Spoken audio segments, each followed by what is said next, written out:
Hello friends, जय माँ बगला जय माँ दस्ती। यहाँ बहुत ठंडी है और जटाओं ने तो मेरे बालों का ये हाल कर दिया कि मैं कुछ नहीं कर सकती, ना पिन लगा सकती हूँ ना कुछ कर सकती। मेरा पीछे बाल ऐसा है कि मैं पिन भी लगाऊंगी तो कल थोड़ा सा पिन लगाया था तो मुझे दर्द कर रहा था बालों में। मतलब इस तरह से अघोर मेरे पर हावी हुआ है। कुंभ का मेला आ रहा है। मुझे तो अगले महीने बहुत सारे लोगों ने इन्विटेशन दिया है। माँ आपको जटाएँ आ चुकी हैं, कुंभ के मेले में आइए। बहुत सारे जन आते हैं लेकिन बहुत गर्दी रहती है।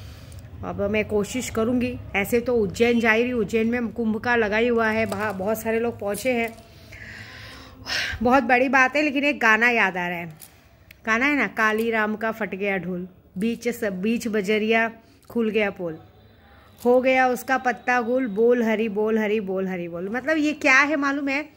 आज के न्यूज़ में ऐसा आ रहा था कि कल तक नाराज़गी जताई जा रही थी, आज ऐसा है कि कोई बात नहीं, जिसको जो बनना है बनो, क्योंकि नाराज़गी जताने का हक खो चुके हैं। मेरी वीडियो बराबर पहुंच रही है। हमें आज भी याद है कि हमारे बहुत सारे शिव सैनिक, देखिए मैं तो पॉलिटिक्स में नहीं हूँ लेकिन तो भी मैंने अपने उद्धव भाई का साथ दिया। लेकिन जिस लेडीज़ ने उद्धव भाई का साथ दिया है उन लेडीज़ को किस तरह से बेइज्जती की गई। एक को बेकायदा ऑफिस में घुस के मारा गया।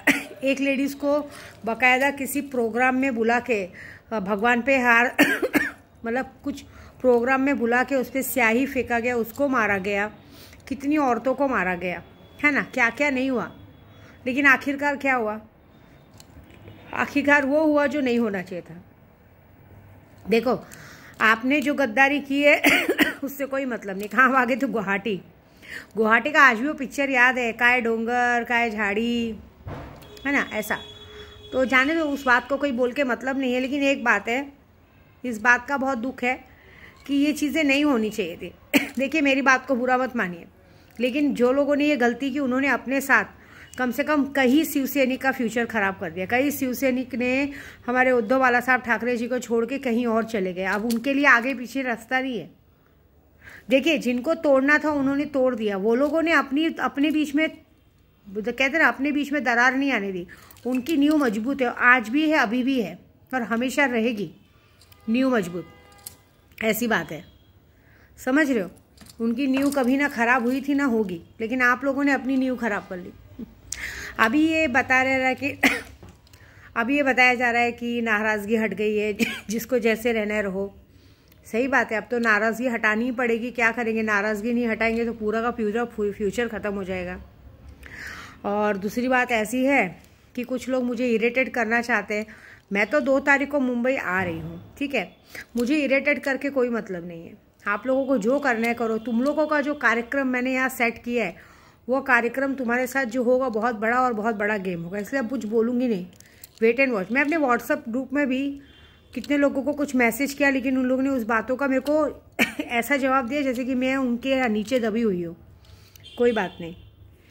माता रानी के दर पे अपनी माँ विंध्यवासिनी की कसम, जिसने जैसी नीयत रखी उसको ज़िंदगी भर वैसे ही मिलेगा। तुम लोग अब जब तक जिंदा रहोगे, तुम्हारी 7 पीढ़ियों तक तुमको भिखारी बन के रहने का। तुम ये कहते हो ना मेरे पास नहीं है नहीं है नहीं है, तथा हस्तु, ये ब्राह्मण बोलती तुम्हारे पास जिंदगी भर नहीं रहेगा। कृष्ण भगवान ने कहा था कि तुम लोग ब्राह्मण भीख मांग के खाए। हम लोग को भीख मांग के खाने में शर्म नहीं, लेकिन जिसने जैसी नीयत की है उसके साथ वैसे होगा।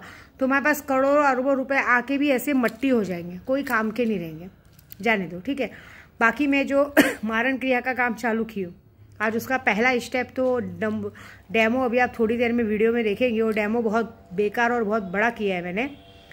और वो जो पूजा की है उसके बाद 3 जगह जो पूजा होने वाली है, तो सिर्फ तुम्हारा नहीं, जो तुम्हारे इस गलत काम में साथ दे रहे ना, मैंने सबसे ज़्यादा बुरा उनका किया है। जो चीटिंग करते हैं, जो जानते हैं कंटिन्यू फोन दूसरों के सामने ये दिखाना कि हम बहुत अच्छे हैं, और बाहर जाके दोनों साइड, देखिए जो 2 नाव में सवार होता है ना आदमी, वो पानी में डूब के मरता है। ये बात याद रखना। आप किसी के सामने झूठ बोल के ये सोचते हो कि हम कभी पकड़े नहीं जाएंगे, तो एक बात याद रखना कि तुम्हारा झूठ तुम्ही पे भारी पड़ेगा। ऐसे भी हो सकता है तुम्हारा फ़ोन ब्लास्ट हो जाए, तुम्हारी चीज़ें गायब हो जाएं, तुम्हारी किए की सज़ा तुम्हें ही मिले। बस कोई बात नहीं। आज देखिए एक बड़ी बात हुई। ये पीली चूड़ियाँ देख रहे हैं? ये हरी चूड़ियाँ जो पीछे है, पीली के पीछे, वो हरी चूड़ियाँ सुबह टूट गई थी। उसके लिए मैं बहुत दुखी हुई थी, जिसके लिए मैंने वीडियो बना दी थी।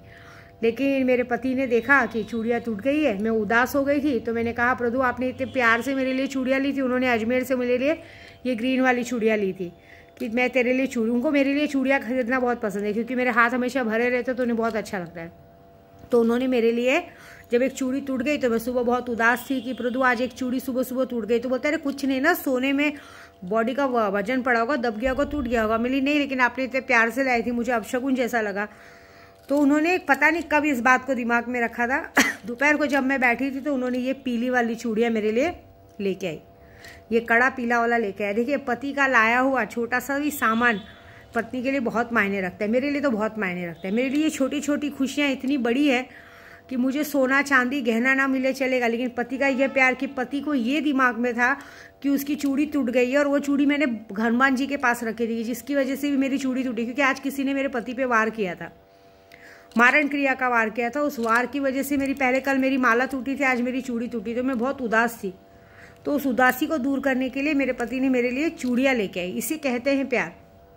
बाकी इंसान कितना भी फ़ोन पे कहते ना लाई चुपड़ी कर ले, अपने आप को दिखा ले, अच्छा बना ले, है ना। क्योंकि जब इंसान के अंदर एक डर हावी होता है ना, तब वो इंसान सबके सामने बहुत अच्छा बनता है, बहुत चिंता दिखाता है, वो दिखाता है। लेकिन एक बात बताऊँ, तुम्हारे इतना सब कुछ करने के बाद भी तुम्हारी इज्जत वही रहेगी जो कभी नहीं आगे बढ़ेगी। एक बात याद रखना, इंसान उसको प्यार करता है जो उसको हर तरह से समझ के लेता है, और ये प्यार इन चूड़ियों में नज़र आता है। क्योंकि ये कहते हैं ना, ये छोटा सा गिफ्ट मेरे लिए बहुत बड़ा है कि मेरी चूड़ी टूट गई, मैं उदास थी, और मेरे पति ने उस बात को ध्यान में रख के मुझे चूड़ियाँ ला के दी। ये प्यार होता है।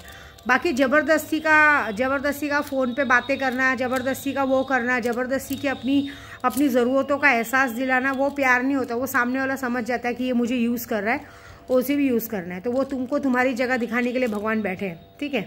तो बस वेट एंड वॉच, तुम्हारी बर्बादी की शुरुआत चालू है। मैं जा रही हूँ अपनी माँ को श्रृंगार करने, और जो लोग माँ को सुहागन के लिए माँ को चूड़ी और बिंदी नहीं चढ़ा सकते, उनको तो भगवान करे सदा सुहागन रहो। मैं कभी दिल से बद्दुआ नहीं दूंगी, लेकिन जैसी नियति वैसा तुम्हारा फल, ठीक है। जय माता दी।